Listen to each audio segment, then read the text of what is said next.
Saya beritahu orang yang setia, jujur, berintegritas, mudah meminta maaf, maka dari hidupnya akan lahir hal-hal yang berkualitas.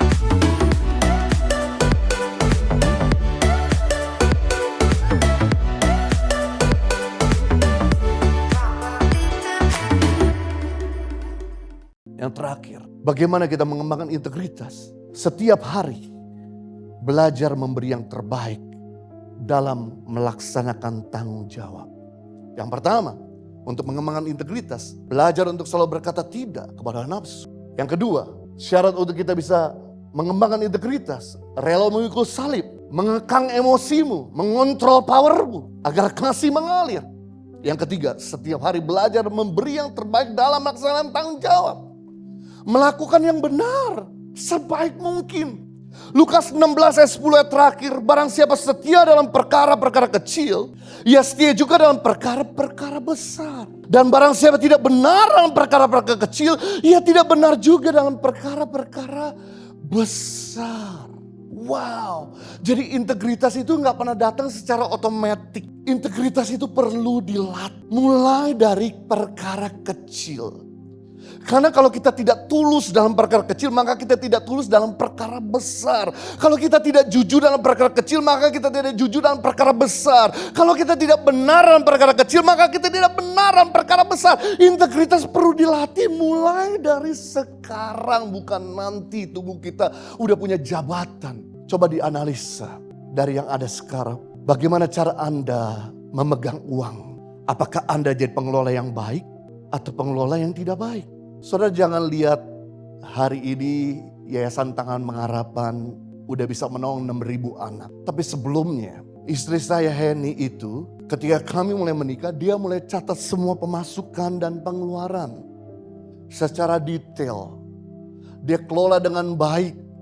60% dari income yang ada kami nikmati, 10% kembalikan kepada bagian Tuhan, 10% ditabur kepada yang lain, 10% lagi memberkati yang lain.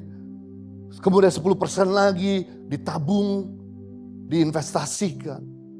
Mulai dari perkara kecil keuangan kami pribadi. Lalu kemudian ada seorang pengusaha mulai mempercayakan hartanya kepada kami untuk kami kelola. Kami lakukan sebaik mungkin dari harta tersebut untuk disalurkan kepada orang yang membutuhkan. Dari situlah mulai Tuhan percayakan dari 5 anak, 10 anak, ratusan anak, dan hari ini 6.000 anak. Kalau sejak tahun 2006, istri saya keruk.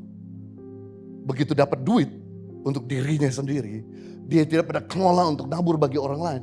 Hari ini tidak pernah ada Yayasan Tangan Pengharapan. Kalau kamu mau dipercayakan perkara besar, setia mengelola keuanganmu yang hari ini income-mu yang mungkin cuma berapa juta. Kalau kamu setia mengatur yang berapa juta, Tuhan akan percayakan yang puluhan juta.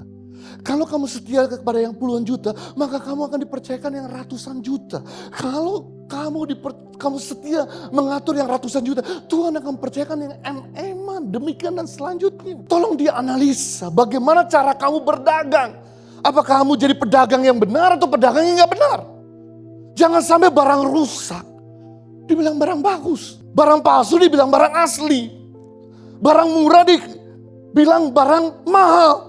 Saya punya teman baik sejak dari SMA. Hari ini orangnya ada, Pak Rike. Riketan yang jadi greater, jadi asyir di dalam. Dia ada orang yang sangat tulus. Dia selalu mau jadi pedagang mobil yang jujur. Dia mengatakan yang sebenarnya. Kalau mobil ini pernah tabrakan, dikatakan. Kalau mobil ini gak pernah nabrak, dikatakan. Kalau mobil ini bagus, dia katakan sebenarnya. Kalau dia mobil ini katakan bahwa rusak, dia katakan sebenarnya. Dan dia tidak pernah jual barang yang jelek. Nah dari situlah mulut ke mulut. Akhirnya mulai dikenal bukan cuma di kalangan orang-orang di Jakarta. Sama orang-orang daerah pun selalu menghubungi dia dari jauh. Tanpa harus lihat mobil di Jakarta. Cukup lihat fotonya. Dan orang udah percaya karena dia tidak pernah bohong, merugikan kliennya. Setia dalam perkara kecil, Tuhan percayakan perkara besar. Tolong dianalisa. Bagaimana kalau Anda melakukan kesalahan? Apakah Anda langsung meminta maaf? dan bertanggung jawab memperbaiki kelakuan atau tidak. Saudara, tidak ada orang yang sempurna. Semua kita sering melakukan kesalahan. Tapi Tuhan mau kita bangun integritas. Waktu kamu tahu kamu bikin kesalahan, please, cepat minta maaf. Kalau kamu bikin salah, kamu gak pernah minta maaf, berarti Anda bukan orang berintegritas. Saya kasih tahu, dosanya Daud sama dosanya kita tidak ada banding-bandingannya. Kita mungkin gak pernah nyelingkuh, mungkin kita gak pernah bunuh orang. Daud udah berselingkuh, dia bunuh orang. Dosa Daud parah sekali. Tapi kelebihan Daud, dia mengakui kesalahannya. Dan dia tidak pernah bikin kesalahan kali kedua. Lalu yang terjadi adalah Tuhan pulihkan keadaan Daud. Dan dari Daud, Yesus tidak sungkan-sungkan lahir dari garis keturunan Raja Daud. Saya beritahu, orang yang setia, jujur, berintegritas, mudah meminta maaf, maka dari hidupnya akan lahir hal-hal yang berkualitas. Impact Community Indonesia telah mengadakan 3 kali ibadah setiap hari Minggu. Pukul 9 waktu Indonesia Barat, pukul 11 waktu Indonesia Barat, dan pukul 13 waktu Indonesia Barat. Di MOI, Mall of Indonesia Kelapa Gading, lantai P3.